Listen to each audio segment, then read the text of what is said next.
Okay, hi everyone, it's Danya here. I think this is like take 15. For some reason, my words are not working today.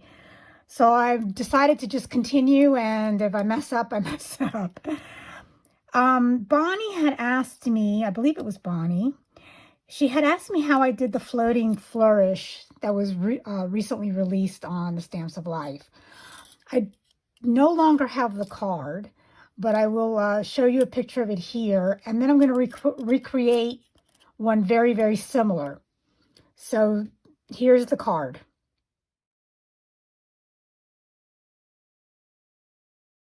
For this card, I used this die set that was recently released on, well, not recently, it's been about 6 months, on HSN. And what it's designed to do, you cut two pieces out and you flip this up and butt them together, and it holds a gift card in the center. So when the recipient opens the card, there's a gift card in there. And it's a pretty cool concept. But what I decided to do, or the idea was given to me, it was actually Stephanie had asked one of the designers to try it, and I gave it a shot, was to, instead of putting a gift card in here, to put like a floating element. So that is what I'm going to do. So using this die, which you can't get any longer at this time, but Stephanie says it's going to be released within the next couple of months. So it's coming. It's coming. So don't get discouraged if you missed out on it. I'm going to use some paper that I have in my stash. I've already got all the pieces cut out. So that way you don't have to sit here and watch me cut all these pieces out. What I want to show you here is I've already adhered the acetate. And this piece of acetate is 1 inch, hold on, 1 inch by, I wrote down the dimensions, 1 by 4. And I used double-sided adhesive to hold it down on the inside of what the card's going to be. So it's going to butt like this. What the card was designed for, like I said before, was to adhere and put a gift card in here. But instead, I'm going to float an element. So on the side that has the acetate, and this is the inside of the card, I went ahead and cut out a flourish, 2 of them. So I took this die and cut 2 out, and I butted them together. I glued them together so it's on both sides. I did not glue the bottom because that's what I need to adhere to the acetate. Now, a word of warning here.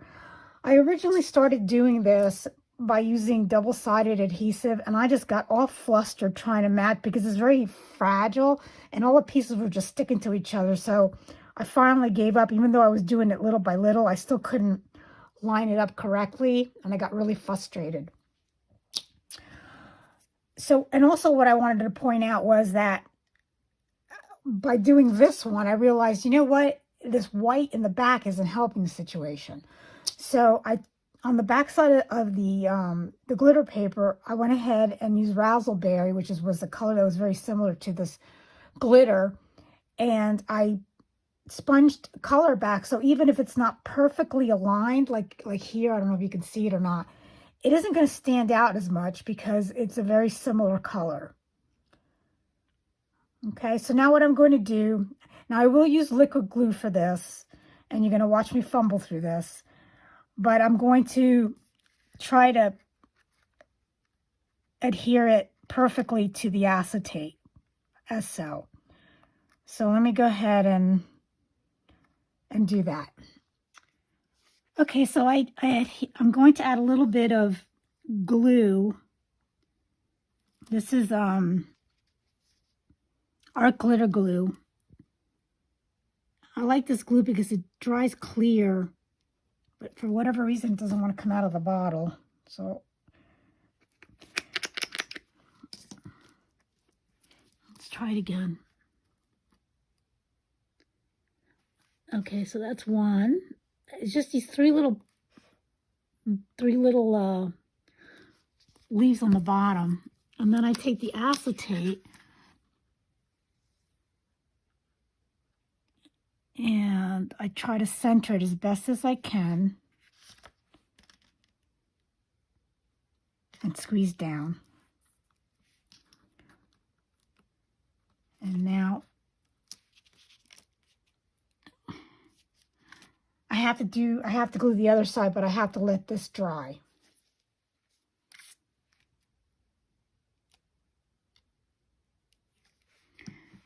Okay, so now I'm using the back side here to add the glue.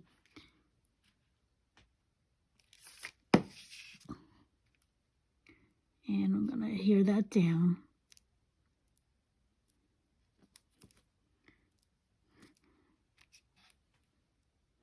Let that dry for a second. Like I said, the glue dries clear. You can go back and wipe it up a little bit if it's on the acetate. But now we have a floating flourish or snowflake. It looks a lot like a snowflake on that. So now we're ready to assemble the card. Okay, it looks like it's drying pretty good. It's not too messy. I tried cleaning some of it up, but it's really, don't want to mess with it too much. Just I'm going to leave it alone. So now I'm going to go ahead and adhere the other side of the, oh, you can tell it's cold in Texas. This is the only downside of this glue, that when it gets cold, it doesn't flow that well. I could have used double-sided adhesive here, but I like to have some wiggle room.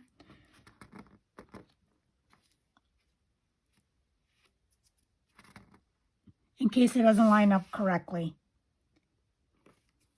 Okay, there we go, got that. Then I have that's going to be the front of the card. And I went ahead and stamped off screen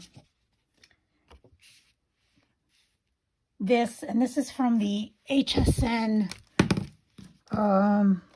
Wishing You to Stamp. It's a Christmas sentiment set that sold on HSN, and I believe they still have some. I will put the links below on all the stuff I use, so that way you can find it if there's something of interest. Pretty. And then on the back side, I already layered the two. Now, like I said before, this paper is all from my stash. The glitter paper I use is very similar to what they sell on the Stamps of Life. Let me show you the color. This is the one that I'm using. And this is the color that the Stamps of Life sells. So it's just a little deeper, but I need to start using the stuff in my stash. So that's why I chose to use that one. Then for the top part, I thought I'd give it a Merry Christmas. This is a Merry Christmas. Comes with a shadow die, 19. So I guess it was last year's model. And then glue that back up here.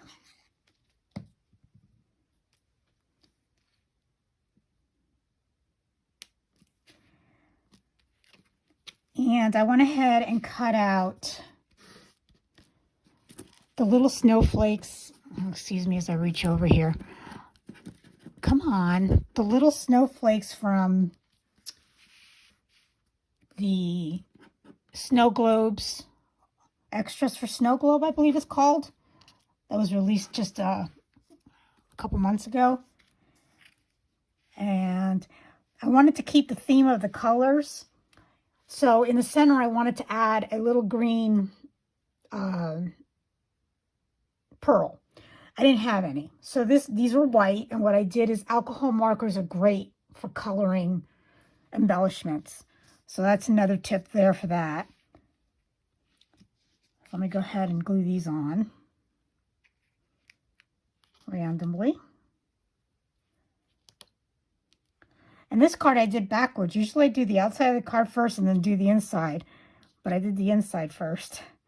So that way, whoever's not interested in the card could just stop watching. Whoever just wants to see what I used to hold the snowflake up. All right, so that's the inside of the card. And now for the outside of the card, I have some more tips here. I went ahead and cut the flourish out, just like I did on the sample card, and then the four corners. And I wanted to give a tip about the four corners. Two of them are exactly the same. Well, not exactly, but pretty close. As you can see, there's more to these than they are to these two here. So these are the ones that are going to go up on the top corners, and the other two are going to go on the bottom corners. Now, the way I cut these corners, you can adhere it, the whole flourish, take gas and then just snip it with scissors. But what I did instead is I took the die to cut. I cut one flourish out and assembled it. And then I went in and laid it on my machine as so, taped the